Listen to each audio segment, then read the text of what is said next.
Hi everyone, welcome back. ನೀವು ನೋಡ್ತಾ ಇದ್ದೀರಾ ಸ್ಟೂಡೆಂಟ್ ಸೊಲ್ಯೂಷನ್ ಯೂಟ್ಯೂಬ್ ಚಾನಲ್. ನೇಮಕಾತಿ ಕುರಿತು ಏನೆಲ್ಲ ಅಪ್ಡೇಟ್ ನಡೀತಾ ಇದ್ದಾವೆ, ಲೇಟೆಸ್ಟ್ ಮಾಹಿತಿಗಳು ಏನು ಅದನ್ನೆಲ್ಲ ನಾವು ತಿಳಿಸ್ಕೊಟ್ಟಿದ್ವಿ. ಈಗ ಅದಕ್ಕೆ ಮಟ್ಟಿಗೆ ನಿರ್ಧಾರ ಏಪ್ರಿಲ್ 14 ಬಳಿಕ ಆಗುವ ಸಾಧ್ಯತೆ ಕೂಡ ಇದೆ. ಏನು ಸಂಪೂರ್ಣ ಮಾಹಿತಿಯನ್ನು ತಿಳಿಸ್ಕೊಡ್ತೀವಿ.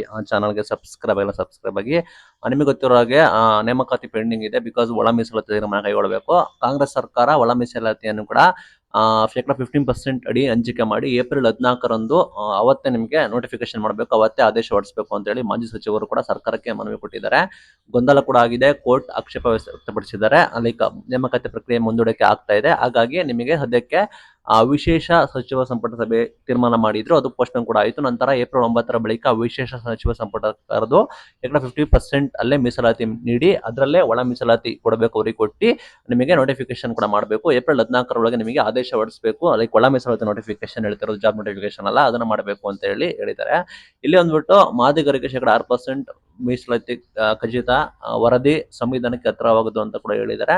ಒಟ್ಟಾರೆ ತುಳಿಬಾರದು, ಅದು ಇದು ಮಾಡಬಾರದು, ಗೊಂದಲ ಕೂಡ ಇದೆ. ಹಾಗಾಗಿ ನೇಮಕಾತಿ ಆಗಿಲ್ಲ. 56,432 ಹುದ್ದೆಗಳು ನೇಮಕಾತಿ ಕೂಡ ಇದಾವೆ.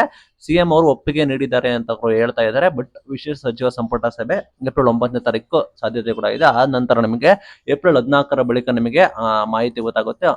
ಅಂದಾಜು ನಿಮಗೆ ಎಲೆಕ್ಷನ್ಸ್ ಕೂಡ ಎಲ್ಲ ಇದೆ. ಲೈಕ್ ಕೆಲವರು ಹೇಳ್ತಾ ಇದ್ದಾರೆ ನೋಟಿಫಿಕೇಶನ್ಸ್ ಆಗುತ್ತೆ ಏಪ್ರಿಲ್ ತಿಂಗಳಲ್ಲಿ ಅಂತ, ಕೆಲವು ಮೂಲಗಳು ಜೂನ್ ಹೋಗ್ಬೋದು ಅಂತ ಹೇಳ್ತಾ ಇದ್ದಾರೆ. ಒಟ್ಟಾರೆ ಲೇಟೆಸ್ಟ್ ಅಪ್ಡೇಟ್ಗಳು ಕೂಡ ಈ ರೀತಿ ನಡೀತಿದೆ.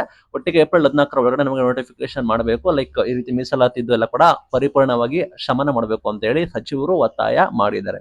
Thank you.